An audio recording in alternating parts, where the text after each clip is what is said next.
Another banger, another beautiful day of the mass embrace with yours truly, UBONGA, ubonga bafowethu. Usithole uJobe uMondisi Manchana umsongo wensimbi kubazi mapite. And I'm sure you must recognize this divine specimen of a creation by now. We are delivering the goods. We always bring something like a lolly, which if an took sweet is sweet matzini, no sugar nyana, like sugar intake. Before we proceed, would like you, the fans, to do us the ritual, which is to introduce myself. My name is Serene. Where were you born and based? Where was I born? I was born in Cape Town. Wow. And then I lived there for a bit, and then I moved to Nelspruit, and then I lived there for about 8 years, and then I moved to Alberton, and then I moved again to Centurion, and then from Centurion I moved back to Joburg about a month ago. Okay. So what is your move to Joburg based, or what was your mandate in moving to JHB? When I came back. Yeah. Mostly for music and work. It was actually about work because I was a bartender. Yeah. And then I was looking at making music because I'm also an artist. So not necessarily a music artist, but I wanted to get into the music industry because I'm not really familiar with it like that. So I just figured, let me go back to school. Yeah, I don't want to be an artist without a degree. I think stay in school. School is very important. So I feel like, yeah. So are you currently still in school? Yes, I just enrolled this year, actually. So I'm doing first year. Wow. My baby. And I also heard, Jorge, you like natively, like tell us about your native, like as in, how can I put it? My culture? Yeah. I'm Xhosa and I'm Khaled, so I'm a little bit of both, yeah. And then my stepdad is Tsonga and Swati. Oh, I see. So kind of everywhere. Yeah. So sterkte my pragtige engel. En ek is altyd bly om jou te sien, Ocho. So baie dankie. Ja. En veel geluk en al die beste ook in die Here se heilige genade. Baie dankie. Ngicela nisuke emabhozeni. I deserve a warm round of applause. Courtesy of BONGA bafowethu. Because angithi my father was from Rustenburg, so I went to an Afrikaans school growing up. Okay. Yeah. No, so you brought like more than me, because I brought, but not like that. Yeah, but to be honest with you, ek praat suiwer boer. Like that, you know those folk of K-word, like those boers those who like the core. Yeah, those are the ones that I went to school with. Oh, okay. So you exposed to, like, did you experience any like internalized or not direct racism, like growing up? Like, did you feel like you were prejudiced to like not really being accepted in the Afrikaans schools? Because I know I experienced that a lot. Like, not necessarily direct racism as in point blank saying like, we don't like you, you're black, but like, you know, the subtle, I think Amahle, there's a creator on TikTok, she talks on it a lot about what happens in private white schools as a black kid being sent there. So did you experience anything like that? No, I'll be honest with you. In fact, Garden Park was one of my best experiences in schooling years. You understand? It was kind of like a private school. It's because, you know, that is why I have to also credit today's episode, which I want to touch base on the diversities of our native, ethnic, linguistic, cultural, and maybe religious differences, which other people, which I believe have attached a taboo. You understand? Yes. Forgetting we are human and we were born different and diverse for a reason. Instead of embracing each other for who we are and our differences, setting the differences aside and embracing each other for our different ethnic and native groups. So, bafowethu, naso ke la sikhona nawu masweet matseni bafowethu siphethe yena usister Serene. Serene. Wow. The word means peace, ne? Yes, peace like and serene. tranquility. peace and tranquility. Right. Who gave you the name and why? It's actually a rebirth name. So I have a very dodgy background. I wouldn't say dodgy, but it wasn't necessarily the best growing up. And my birth name has a lot of complications to it. So I've definitely changed. I didn't change my name myself. When I started my art career, I had a friend, his name is Serena. Shout out Serena. Shout out Serena. So he actually Serene and Serena. Yeah, he actually renamed me because he's like, you can't be an artist with like a boring name. Like, let's rename But your name you, is you know? not boring. But let's not just rename you, let's rename you with purpose, hence the name Serene. So to kind of get shy away from always thinking about all that trauma and all that bad stuff. It was like a rebirth into peace and tranquility, so that wherever I go, whoever I speak to, already there's a base of peace. Please touch base a bit on the traumatic side of your experiences. I'm not going to get too deep into it, you don't have but I did experience pretty much all sides of abuse. I've experienced sexual GBV, I've experienced racism, I've experienced bullying because I'm neurodivergent. I actually have something called ADHD. It's a combination of autism and ADHD. So I was the different kid, but nobody actually knew that I was different because I went undiagnosed for so long. So I was bullied because nobody could say, oh, but she's this, or oh, but she's that. There was no defense for me being different. So I was definitely ostracized for that. Okay. Yeah. So don't you think your diagnosis of OD, so AUDHD. Oh, don't you think it was almost culturally induced?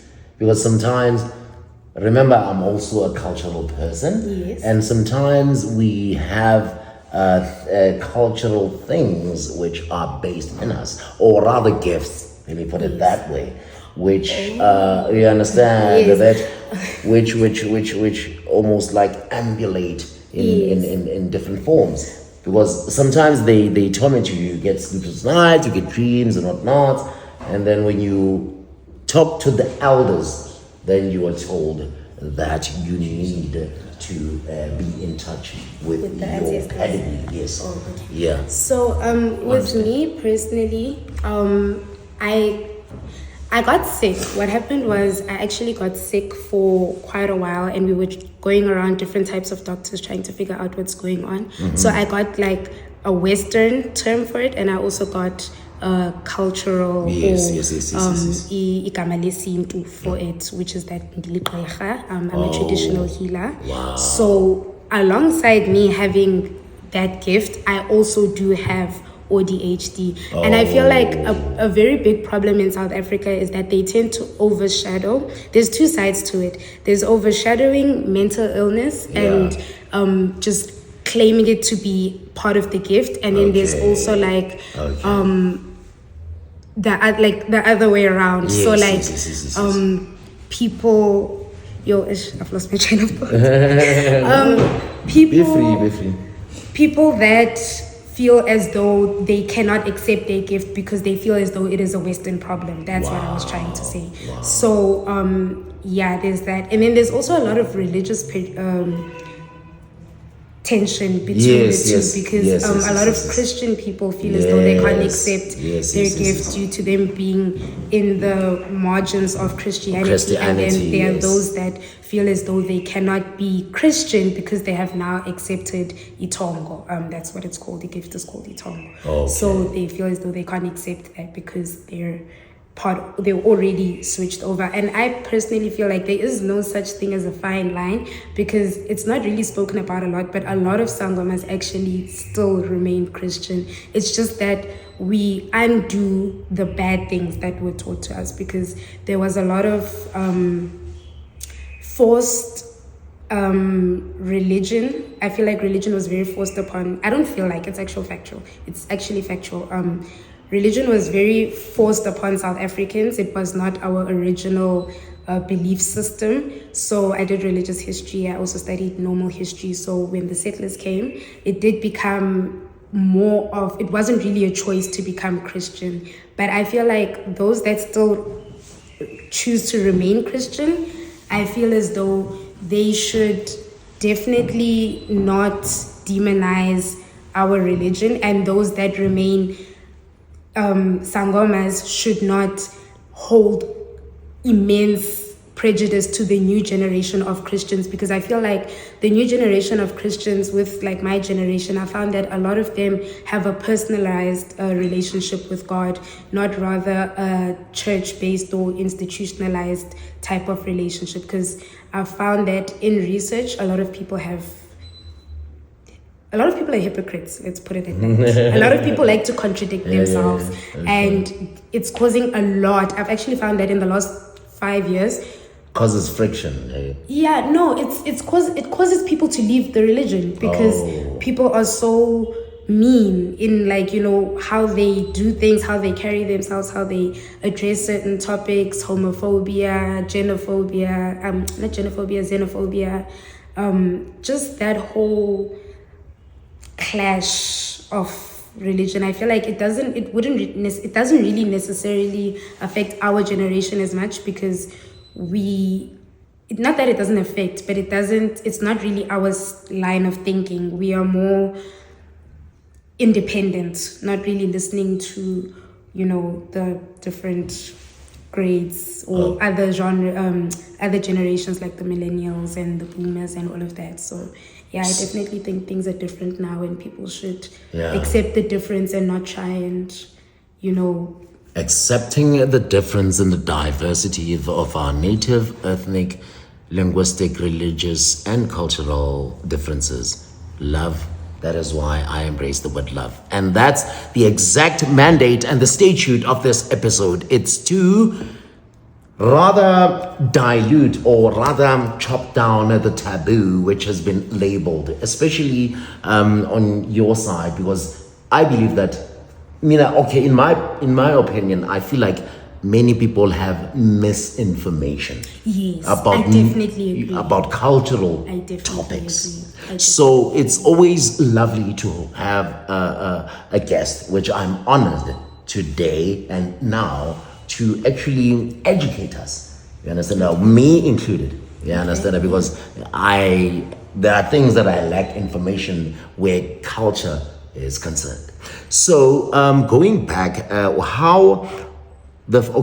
when you first heard that you had Itong and you had a calling, what were your thought processes at the time?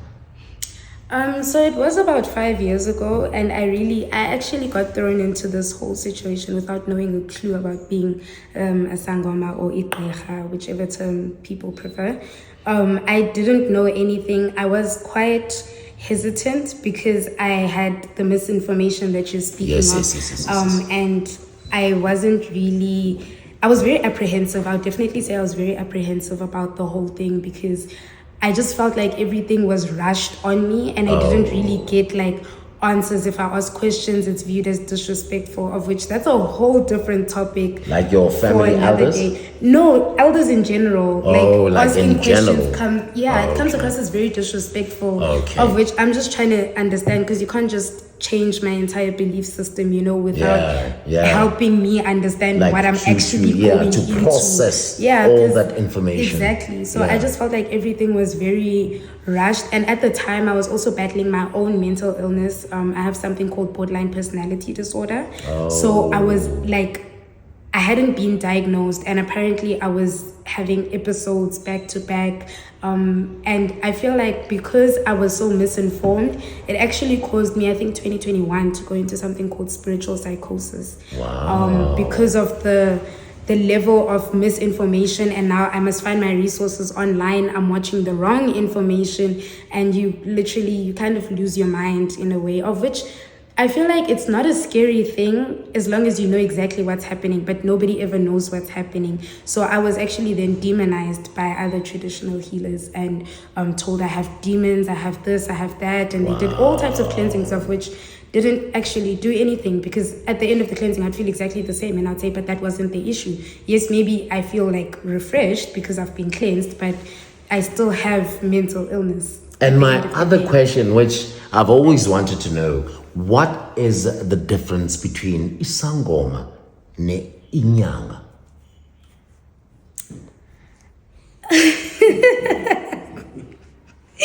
Wow, that is a question.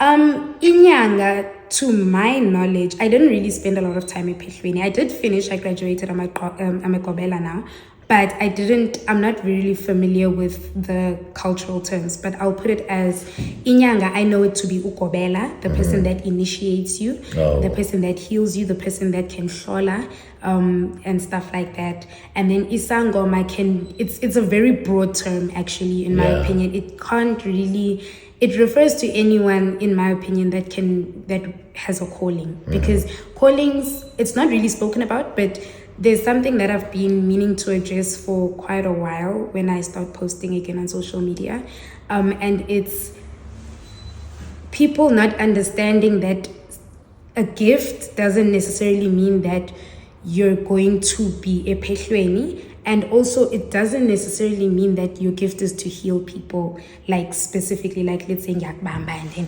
boom, now your arm is no longer broken. I don't know. Let's just for jokes. It's not that. A gift is having an ability that you're born with that naturally comes out. So you get a lot of music artists that are gifted people that don't know, and their careers fall because they don't answer a calling. There's who's this guy? He made a lot of hits in the last 2 years, and his name literally just ran away from me. Jesus. And then he went to go Twasa, and he has Imfele on his right. Who is this? He's so popular. I'm a piano, guys. Stana, I think. Young Stana? Young Stana, yes, Young Stana has accepted his ancestral side of life. Yes. Yes, exactly. And a lot of people describe his music as healing, as distracting from the pain that they're in and stuff like that. And I don't mean to put air quotes as in I'm disputing the pain that they're in. I'm just saying it doesn't necessarily have to be pain that they're enduring. It could be confusion, it could be frustration, it could be anything like that. So I feel like a lot of music artists heal with their voice. A lot of people can heal with their head. People have different abilities, and I feel like there's a misunderstanding of, I had people, I was out 2 weeks ago. I was in Hatfield, and I had some guy approach me, and he's like asking about my sangomaness and everything, and I was like, yeah, I'm a sangoman. And he's like, so heal me. And I'm like, aye, whoa. And he's like, and I'm like, that's not how it works. And he's like, and he's like, how does it work? And I'm like, no, you get trained to be a healer of that genre. If you can refer to a sangoma of that genre, you get trained for that. And he's like, oh, so train me. And I'm like, that's first of all disrespectful. Yeah, and it's also ignorant. Yes, it's extremely ignorant. So I feel like there's a lot of ignorance in understanding the gift, understanding how it manifests, understanding how people interact with each other. But back to the actual question was, what is the difference between iNYANGA and iSANGOMA? I wouldn't really say I know, but I will say from my knowledge, a Kobela is iNYANGA. And you guys can correct me if I'm wrong in the comments. No, in my opinion, the difference between iNYANGA and iSANGOMA is more spiritually inclined in actual healing, and then iNYANGA mostly uses imiti. Yes, herbalist. Oh, okay. I mean, definitely, you're not wrong, because it was mostly iNYANGA. When he makes hlola, he doesn't throw bones or anything. Yeah, he can just... like tons of bottles, understand? Poza, makata, pita, whatever. So my own opinion, iSANGOMA is more spiritual, and then iNYANGA is more herbal, like a herbalist. I mean, it all goes back to background, because I feel like iNYANGA can also be Kobela that trains other healers as to how they're going to make immunity and stuff like that. So it's all about which designated duty you've been given by your own ancestors. There are also other types of healers that people don't really speak of. I feel like visual artists are also a type of healing. You go into a gallery, you view a certain piece, it moves you in a certain way. That's a gift. People don't really understand that.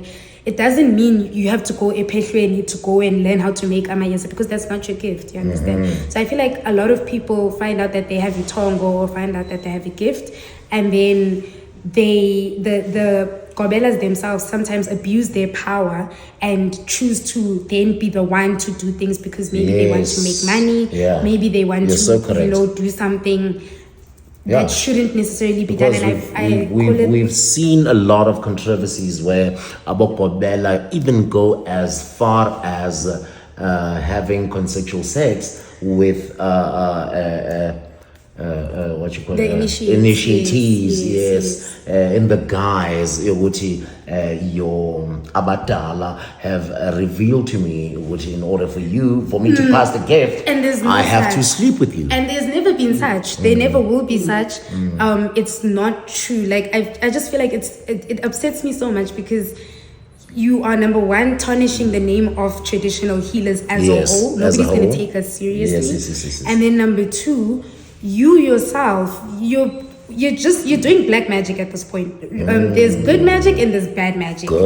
There's good magic and there's bad magic. And if you're going to be sleeping with people, that's sex magic. I'm going to use English terms because I trusted actually both European and African. And I have Umdao, which stems from non-South African ancestors. So I can use a lot of English terms. Having sex with someone to gain something from them is considered a form of sex magic, and it causes spiritual bindings, of which now you're mixing dlozis with people. If that person falls pregnant by their gobela, what would be the outcome of that? Who's gonna tosisa that kid? How is that kid gonna grow up? The mental illnesses that kid can develop from just the nature of the when you're conceived. So I just feel like, and legislatively it's also a form of rape. Definitely. It is a form of rape. I feel like it could be considered not statutory, but some type of like indirect. Because like you're kind manipulating of your way almost into coercing, gaining actually, almost coercing. Sexual enhancers. Yes, definitely. I've actually heard of an incident that happened while I was Ep28. I'm not going to name or shame the Gobela or anything, but it wasn't the Gobelas that got into this relation. It was actually an initiate sleeping with a married woman. Wow. Yeah, and it was really wild. And Jesus. I mean, obviously the Gobela is not supportive of this behavior, so they were shunned, and everything was like, it was a very big situation. There was meetings called and everything, but I just feel like, for the fact that he felt comfortable doing that, it's just a red flag because, and the fact that the woman also actively participated as though she's not a married woman, I feel like those things are just, not, they just, they should, it's just not spoken about enough, and it's also very unethical. I definitely would say that. Okay. So my question is, in terms of gifting, how did because we all hear of the gift manifesting, but also sometimes it can be traumatic in terms of maybe horrible nightmares, or sometimes seeing snakes, or how did yours as an individual manifest itself to you? The actual calling. There's a lot of different things because I have a lot of ancestors. Oh wow. People in my family didn't. I know a lot of Xhosa people are going to resonate with this. People babaleke itongo, or they ran away from their gift. I see. And when the gift doesn't get answered, it doesn't go back up into the sky magically. It goes on to another person of the same genetics, because if you possess the same genetics, you'd possess the same tools necessary in order to provide the duties you are being given. So for me specifically, I would say I've been like this since birth. I just didn't know that I was I had a spiritual calling. I just thought I was just quirky, everyone just made it like, that's who you are, that's just how you are. But the first telltales that I'm a traditional healer was the fact that just massaging people. Let's say my mom has a pain on her neck. She would always ask me for massages. So she would I would massage her just a little bit. A few hours later, she'll tell me the pain is completely gone. Wow. I'm not really going to speak about my gifts as in things that I can do. Because obviously, no problem. Because of the internet. I understand. But for example, things like that. Also being very in tune with homeopathic remedies. And I feel like the first sign, if anyone is looking for a sign, is the fact that you're questioning your religion and whether you actually fit in or not. I feel like that's the first sign, because a lot of people, the gifted people, are usually the first ones to figure out that they're not, the same as others, Also, if you find that, for me, it was also, we can talk about the bad stuff. We can talk about the fact that I've experienced sleep paralysis. I think that was what used to make my parents really start to question what's going on.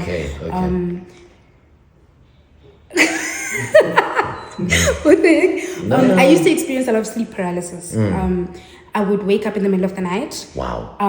And it doesn't have to be in the middle, isn't like midnight. Yeah. But like it would be, let's say, 2 a.m., 3 a.m., 4 a.m., whatever the witchy hours are, which is a completely different topic. We'll get into that another episode, maybe if I come back. Okay. But I would wake up in the middle of the night and I can't move. So like let's say if I wake up like this, I'm stuck like this. Jesus. Like if I open my eyes and I'm in this position, I can't move. You can't move. And then like when you look, like let's say the structure of this room, in the corner right there where Khotso is, I would then see like a figure, for example, and I would feel as though the figure is like antagonizing me. But I had really weird sleep paralysis because sometimes it would be more like I got diagnosed with night terrors. So it's really bad nightmares.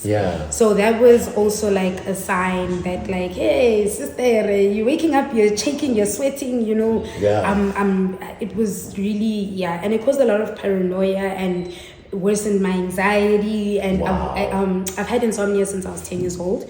So with that, there would be nights where I would take a sleeping pill. For example, I was prescribed sleeping pills since an early age, but not sleeping pills per se, but sleeping remedies. And at this stage, I was already on the pill because it was intense. It was like unbearable now. So when I got like these sleeping pills, they would knock me out, yes, but then I'd wake up, and then because my body is still, in the sleep, like the pill is still working. The pill is still working. So now I'm fully conscious. I can see what's happening around me, but I actually don't know that I'm conscious in a dream. So it was so weird. It was so insane. And I would wake up and then there's this thing there, and sometimes it would talk, sometimes it would antagonize me, sometimes it would come and sit on my chest, and I would feel like I'm not breathing. And I did go to a Sangoma and they were like, no, bonama demon, but it wasn't necessarily demons. It was more of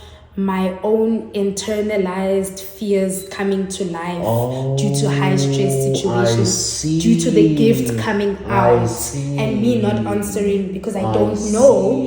It's like almost like a fear tactic, like where if you don't know what's good and what's bad, you then get scared and run to such an extent. A lot of people would then run to church and so correct. They would go to God and they'll be like, and a lot of people find themselves in religious psychosis now, because now they're overly being religious to an extent where it's not healthy. It was becoming, a lot of people would become everything to them. They I don't know how to explain it without really offending anyone. Obviously, you can also just type in your phone religious psychosis. You'll educate yourself on what it is, because I don't want to say something and be wrong about it, But a lot of people would then end up in religious psychosis because they don't understand. And then at the church, they would then, because they still don't know it's a gift, they would then demonize them, try and do exorcisms and all kinds of things. And all it is an upset ancestor. Or it could be umoyom daka that they don't know, but they're tackling it the wrong way, because church just banishes. It doesn't actually look at what are they banishing. You understand? There's a lot of malevolence, and there's levels and degrees to malevolence.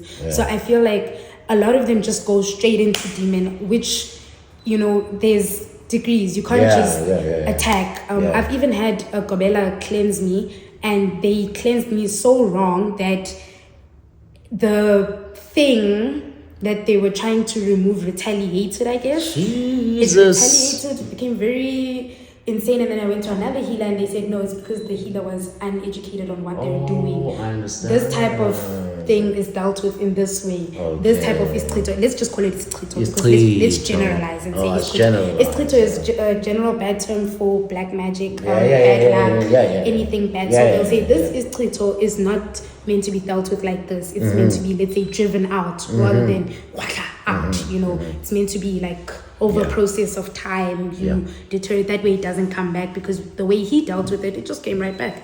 Once the magic had worn off. So not magic, I take that back. Once ears I had worn off. I'm using too English now. Once ears I had worn off. So in your initiation stages, because from my own experiences, I heard that there's a submersion into water.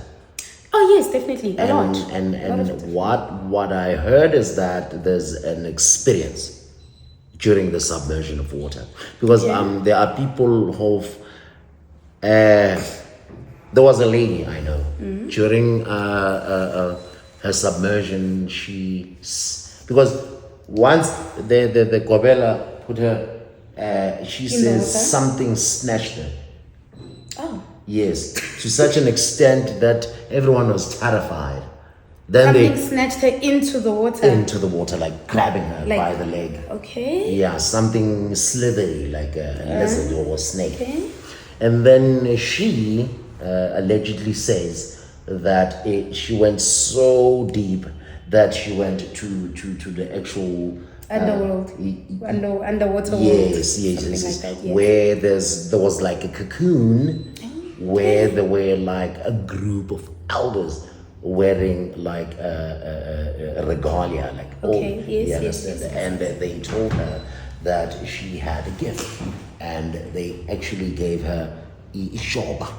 Yes, to say do not take any other shoba. This is your shoba. Yeah, and this shoba comes from your lineage, like your pedigree, because in her family there was like a pedigree of healers. Yes, of which like in your view, how true is that, and if so, have you had, if not the same but almost type of similar experience?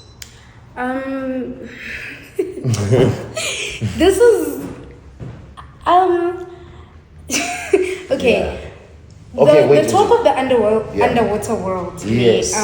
It's actually called Inzunza, right? All right. It's the Inzunza spirit. If you possess it, then you might be taken. A lot of people, we're gonna say it's alleged because we can't prove it, because nobody will ever be able to prove it. As it is, since it is so sacred and protected, nobody would really be allowed to just go in and say, I'm here to prove a point. And even when you leave those realms, it is alleged that you're not allowed to necessarily speak on a lot of the things and, spill a lot of secrets that are there. But I have heard of phenomenons like this happening. Yes. Where people have gone to the oceans, maybe been swallowed by the water. And I know that you have to give an offering, a specific type of cow. I forgot what it's called. I don't know if it's called a Brahman or some type of specific some type of specific cow. And if you don't bring that cow, then the person that went to Otwasa might never come back. So I know there's that. And also, if you stress and go to the police and stuff like that, the person also won't be sent back because you didn't follow the instruction. There's an alleged thing of they leave instructions for you to follow. I personally, this is hearsay. I haven't experienced anything like this. But this is hearsay from people that I've spoken to that are other traditional healers and stuff. On that topic of, has anything similar experience? Have I experienced anything similar? There's a controversial topic in the Sangoma community going on around for the last 2 years, where a lot of people, I'm gonna have to put this in vernac, but so they go and initiate in their dreams. But the reason I say in their dreams is because it's not really actually in your dreams. You go in Twasa in another realm, spiritual realm and stuff like that, and you come back. And I actually have done Wow. that. Wow, but I'm wow. not going to speak Deep on stuff. it Fully. in depth. Okay. All I'll say is I was taken out of Ep28 because my ancestors were upset with the way that the Gobelas were continuing. I And they were really upset understand. with how our family was being treated. My mom was also initiating at the same time. So she and I, there's a little bit of a complication going on, but I'm not going to get into that because I don't know how comfortable she is with me sharing. Okay. So I will just say on my side, I was taken out and she remained she actually got a new Gobela, was sent to someone else, and then I just went and twasad Ematongwe and graduated actually this year. Not this year, but I started the process of graduating about end of last year into full graduation this year.